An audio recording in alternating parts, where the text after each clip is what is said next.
Hello भाई लोग, क्या रिसेंटली आपकी लाइफ की फर्स्ट सैलरी आपके अकाउंट में क्रेडिट हुई है?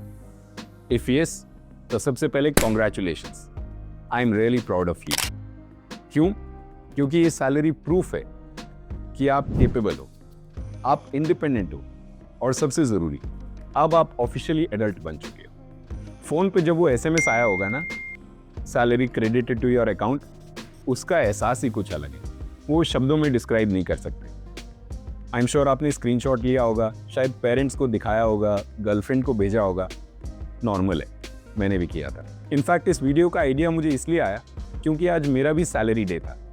तो जब मुझे एसएमएस मिला सैलरी क्रेडिट का, समहाउ मुझे मेरी फर्स्ट सैलरी की याद आ गई। उस टाइम ना तो कोई गाइड था, ना कोई बड़ा भाई, ना कोई यूट्यूब चैनल। अकाउंट में बस थोड़े से पैसे आए थे और उसके साथ ढेर सारी एक्साइटमेंट। तब कोई अगर मुझे 10 रूल बता देता तो मैं कुछ महंगी गलतियां करने से बच जाता। इसलिए वीडियो बना रहा हूँ, not as a finance influencer, क्योंकि वो मैं हूं नहीं, बट एज समबडी जो इस रास्ते पे थोड़ा चल चुका है। अगर मेरी तरह तुम्हारी फर्स्ट सैलरी भी 5-10 साल पहले क्रेडिट हुई थी तो इस वीडियो में तुम्हें बहुत मजा आने वाला है। क्योंकि या तो तुम याद कर पाओगे कि तुमने उस टाइम कौन से डिसीजन सही लिए थे, या फिर तुम ये रियलाइज करोगे कि कौन सी गलतियां अवॉइड कर सकते।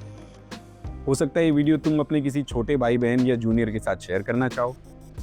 आइदर वे, वीडियो पूरी देखना, बहुत मजा आएगा। ज्यादातर लोग अपनी फर्स्ट सैलरी को एक लॉटरी विन की तरह ट्रीट करते हैं, जबकि सच्चाई ये है कि तुम्हारी फर्स्ट सैलरी तुम्हारी फाइनेंशियल लाइफ की फाउंडेशन है। अगर फाउंडेशन ही टेढ़ी हुई तो बिल्डिंग सारी उम्र हिलती रहेगी, जबकि अगर फाउंडेशन सही डल गई तो उस पर जो वेल्थ वाली बिल्डिंग बनने वाली है वो शानदार बनेगी। तो लेट्स स्टार्ट विद पार्ट 1, जिसमें हम बात करेंगे 5 चीजों की जो आपको फर्स्ट सैलरी के साथ बिल्कुल नहीं करनी है। Number 1, the Ambani mode trap. पहली सैलरी आई और आपने अगले दिन आईफोन ले लिया ईएमआई पे, या फिर 40,000 के स्नीकर्स ले लिए। भाई रुक जाओ, अभी तुम अंबानी नहीं बने हो, ना ही अंबानी के इंटर्न बने हो। तुम्हारी जो ये फर्स्ट इनकम है अभी बस एक ये पानी की धारा है, सैलाब नहीं। Buying things on EMI is equal to financial handcuffs. इसको जितना हो सके अवॉइड करो। इनफैक्ट जैसा मैं कहता हूं, ओनली बाय थिंग्स जो आप 2 बार कैश में अफोर्ड कर सकते हो, वरना अवॉइड इट। अभी नौकरी स्टार्ट हुई है, पहले अपने कैश फ्लो को स्टेबल बनाओ, उसके बाद अपनी लाइफस्टाइल को अपग्रेड करो। So avoid buying anything on EMI immediately. दूसरा, give everybody a treat syndrome. I am sure आपकी पहली सैलरी आई नहीं कि आपकी ग्रुप चैट्स एक्टिव हो गई होंगी। भाई पार्टी कब दे रहा है, गोवा चलें, मिठाई कब खिला रहा है, और आप सोच रहे होंगे फर्स्ट सैलरी आई है, पार्टी तो देनी चाहिए। और भाई बिल्कुल देनी चाहिए, लेकिन 5 स्टार बुफे नहीं, किंगफिशर टावर पार्टी नहीं। रूल सिंपल है, आपकी पार्टी का बजट आपकी सैलरी के 10% से ज्यादा नहीं होना चाहिए। Pizza party yes, financial suicide. Number 3, investing in tips. हमारे इंडियन इकोसिस्टम में लोग 2 चीजें बहुत खुश होकर फ्री में देते हैं, एक चाय और दूसरी सलाह। शर्मा जी बोलेंगे क्रिप्टो ले लो, आपका कलीग बोलेगा पेनी स्टॉक्स में इन्वेस्ट करो, डबल होने वाले हैं। कोई फाइनेंशियल इन्फ्लुएंसर बोलेगा ट्रस्ट मी ब्रो। पर आपको एक रूल याद रखना है, जिस चीज की आपको समझ नहीं है उसमें आपको इन्वेस्ट नहीं करना है। आपकी फर्स्ट सैलरी इन्वेस्टमेंट टूल नहीं है, वो फाइनेंशियल लिटरेसी का टूल है।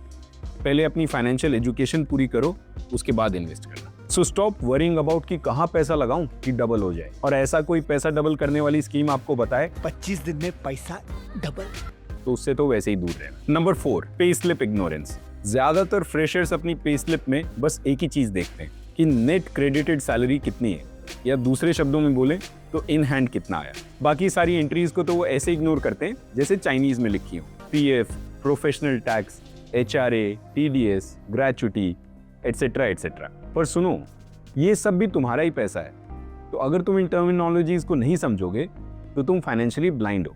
सो spend 15 minutes on understanding your pay slip. उसको डिकोड करो AI की हेल्प लेके। This will help you a lot in your career, क्योंकि इसके बेसिस पे तुम फ्यूचर में अपने CTC, अपना कंपेंसेशन, सैलरी पैकेज नेगोशिएट कर पाओगे। Adulting starts here. और number 5, saving account sleeping money. क्या आपने पूरी सैलरी अपने सेविंग्स अकाउंट में छोड़ दी? आपको लगता होगा सेफ है, पर एक्चुअली में ये डेंजरस है। सेविंग्स अकाउंट आपको 2.5 से 3-3.5% का इंटरेस्ट देते हैं, जबकि ऑन एन एवरेज हमारे यहाँ इन्फ्लेशन 6% के आसपास है। यानी कि एवरी ईयर जो पैसा आपके सेविंग्स अकाउंट में रखा है, it's losing its value. Your money is suppose to be working for you 24/7, तो इसको काम पे लगाओ। पर अब आप मुझे बोलेंगे कि पॉइंट नंबर 3 में तो मैंने ही बोला था कि किसी से टिप्स मत लो कि पैसा कहाँ इन्वेस्ट करें। तो इस पे खुद थोड़ा रिसर्च करो और अपने आप डिसीजन लो कि कहाँ लगाना है। हाँ, as a starting point inflation को बीट करने के लिए आप रिलेटिवली सेफ, लेस रिस्की चीजें चुन सकते हैं, जैसे EPF, national pension system, mutual funds या फिर फिक्स्ड डिपॉजिट्स। अब बात करते हैं उन 5 चीजों की जो आपको अपनी फर्स्ट सैलरी के साथ डेफिनेटली करनी चाहिए। नंबर 1, द आशीर्वाद फैक्टर। पहली सैलरी का सबसे पावरफुल यूज EMI नहीं, ग्रैटिट्यूड है। चाहे 500 रुपए हो, चाहे 1000 रुपए हो, अपने पेरेंट्स को दो, एक शगुन के लिफाफे में डाल के, UPI नहीं, और उनकी ब्लेसिंग्स लो, या फिर किसी कॉज को डोनेट करो। अमाउंट मैटर नहीं करती, हैबिट्स मैटर करते हैं। ये तुम्हारी अर्निंग एनर्जी को ग्राउंड करता है, तुम्हें ब्लेसिंग्स दिलाता है, एंड ट्रस्ट मी, इसका इमोशनल रिटर्न ऑन इन्वेस्टमेंट सबसे हाई है। Number 2, the emergency fund. Life predictable नहीं होती, तुम्हारा लैपटॉप क्रैश हो सकता है, फोन की स्क्रीन टूट सकती है, मेडिकल बिल्स भरने पड़ सकते हैं। ऐसे खर्चे कभी बता के नहीं आते, तो ऐसी सिचुएशन के लिए you should always have an emergency fund. Starting goal should be 3 महीने के एक्सपेंसेस जितना पैसा बचाना, जिसको तुम इजीली एक्सेस कर सको। एंड हाँ, फर्स्ट मंथ से ही बहुत ज़्यादा पैसा सेव करने की ज़रूरत नहीं है। Start with a smaller amount, जिसको तुम धीरे धीरे बढ़ाते जाओ, ताकि अगले 1 से 2 साल के अंदर तुम ये 3 मंथ्स का इमरजेंसी फंड तैयार कर सको। फाइनेंशियल सेफ्टी आपको एक अलग ही कॉन्फिडेंस देती है। So make sure to maintain an emergency fund, और फ्यूचर में इसे 6 महीने और 1 साल तक लेके जाना। Number 3, the compound interest engine. Einstein ने कंपाउंडिंग को वर्ल्ड का 8वां वंडर बोला था। सच भी है। स्टार्टिंग 5,000 रुपीज की SIP today is much better than starting 10,000 रुपए की SIP 5 साल के बाद, because time is always greater than amount. तो अपने पैसे को इन्वेस्ट करो, जैसे कि निफ्टी 50 इंडेक्स SIP में, या सेफ रखना चाहते हो तो PPF में। But the point is, engine को जल्दी स्टार्ट करो, उससे आगे स्पीड उतनी ही ज्यादा बढ़ेगी। Number 4, invest in yourself. You know what is most underrated? You. 500 रुपए का ऑनलाइन कोर्स, 400 रुपए की सेल्फ हेल्प बुक्स, 1000 रुपए की स्किल वर्कशॉप। लोग EMI पे खुशी खुशी आईफोन ले लेते हैं, पर इन चीजों के लिए एक बारी में छोड़िए, EMI में भी पे नहीं करना चाहते। आपका बिगेस्ट एसेट आपका दिमाग है, so make sure you are investing in yourself. And last, number 5, get a personal health cover. अरे कंपनी इंश्योरेंस है ना, this is the biggest fresher myth. Job गई, इंश्योरेंस गया, या हो सकता है आप जॉब बदलें और नई कंपनी में हेल्थ इंश्योरेंस ना हो। And trust me, hospital bills आपकी सैलरी से ज़्यादा तेज़ी से बढ़ते हैं और बिना बताए आते हैं। एंड उससे भी ज़्यादा बड़ा एडवांटेज है, young age is equal to dirt cheap premiums. मेरे फादर का एग्जाम्पल ले लीजिए, उनके पास एक हेल्थ इंश्योरेंस कवर था जिसका प्रीमियम वो सिर्फ 7,000 रुपये देते थे। एंड देन अराउंड रिटायरमेंट उन्होंने वो पॉलिसी रिन्यू नहीं कराई, क्योंकि उन्हें लगा यार आज तक बीमार पड़ा नहीं हूँ, आगे भी किस लिए चाहिए। और अब जब वो सेम पॉलिसी वापस लेने निकले तो 7,000 की बजाय उनसे इंश्योरेंस का प्रीमियम मांगा गया 42,000 रुपीज़। यानी कि अगर वो उसको कंटिन्यू करते तो 7 की जगह 8,000 रुपये दे रहे होते।